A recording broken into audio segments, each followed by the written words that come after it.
Bonjour à tous et bienvenue pour cette méditation matinale. Alors après la trêve de Pâques, c'est avec un grand plaisir que nous reprenons aujourd'hui ces méditations avec ce dernier chapitre de cette merveilleuse lettre aux Hébreux.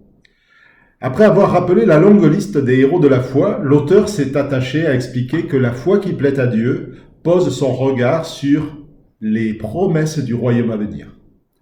Des patriarches jusqu'aux prophètes, tous ont manifesté cette foi qui résiste à l'épreuve du temps, mais aussi à l'épreuve du feu.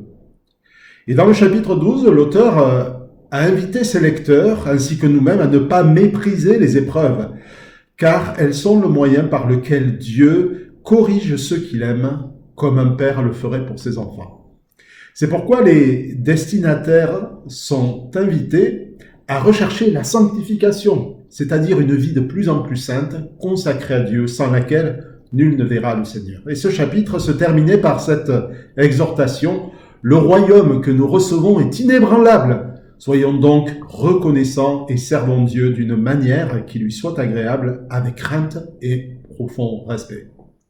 Alors dans cette épître, dans cette lettre, nous avons appris ou entendu que l'accès au sein des saints, à la présence même de Dieu, est ouvert. Qui que vous soyez, chrétien de longue date ou personne en recherche, eh bien, voici la bonne nouvelle. Contrairement à l'ancienne alliance ou aux religions dans lesquelles Dieu ne peut être servi et approché qu'avec d'infinies précautions, l'œuvre de Jésus-Christ permet de nous approcher de Dieu avec un cœur purifié. Mais ne nous trompons pas d'approche. Loin de la désinvolture, du mépris des choses saintes propres à notre époque, c'est avec un profond respect et avec crainte que nous devons le servir. La proximité rendue possible par Jésus-Christ ne gomme pas la différence entre créature et créateur, entre maître et serviteur, entre père et fils, et entre sauveur et sauvé. La nuée de témoins dont la foi a été agréable à Dieu et que nous avons vu dans le chapitre 11 nous en donne le témoignage. Alors, quelques exhortations vont maintenant dans ce chapitre 13 récapituler concrètement ce qu'est une vie sainte dans laquelle nous servons Dieu. Je lis au verset 1 et 2. Que votre amour fraternel demeure vivant. Ne négligez pas de pratiquer l'hospitalité, car certains, en l'exerçant, ont accueilli des anges sans le savoir. Dans certaines versions littérales, la traduction du verset 1 est « persévérer dans l'amour fraternel ».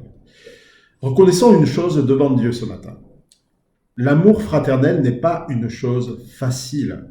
On ne peut que déplorer les nombreuses querelles qui, dans l'histoire, ont divisé l'Église. Et les lettres que nous trouvons dans la Bible, lettres écrites aux églises, témoignent de cette difficulté déjà présente dès le départ. Mais d'une manière plus actuelle et tangible, la communion fraternelle est un équilibre fragile entre des pécheurs rachetés en chemin vers Christ.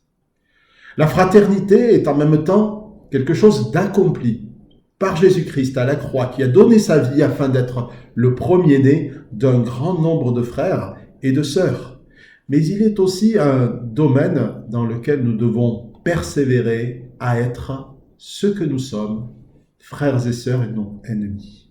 Pour peu, en tout cas, que nous appartenions à Dieu.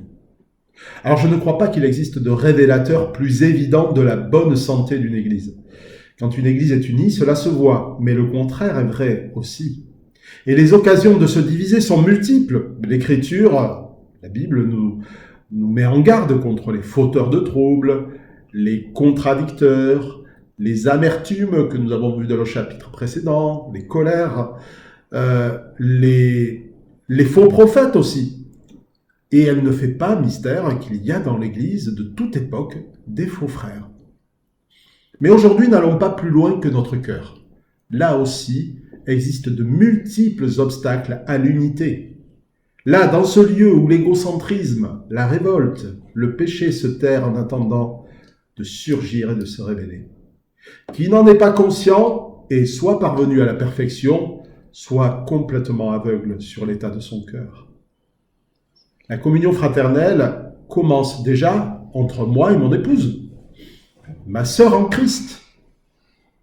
Est-ce que je fais tout pour qu'elle s'épanouisse dans la foi? Est-ce que je suis moi-même son serviteur comme Christ a été le mien en donnant sa vie? Le même principe et les mêmes questions se posent quant à mes frères et sœurs dans l'Église. Est-ce que je fais tout ce qui est en mon pouvoir pour les servir, leur montrer que je les aime? Et il ne s'agit pas simplement de sentiments que l'on éprouve. L'amour est avant tout mis en pratique. Et c'est une erreur de notre siècle de croire le contraire.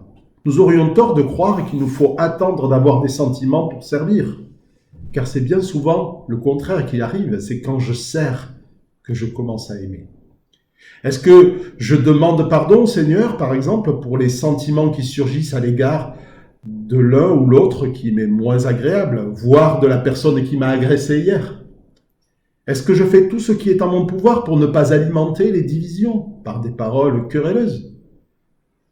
Voilà ce qu'est un amour fraternel vivant et non mort et théorique. Voilà tout un programme pour cette journée, chers frères et sœurs. Et c'est dans ce même esprit que l'Église se doit d'être un lieu d'accueil. Accueil des nouveaux, accueil de ceux qui sont faibles dans la foi, accueil pour les enfants, accueil pour peut-être les personnes en recherche, mais aussi accueil pour les pauvres et les malheureux. Et les apôtres tenaient à ce que cet accueil soit toujours vivant dans les églises qu'ils implantaient. L'accueil est la première chose qui se voit dans une église.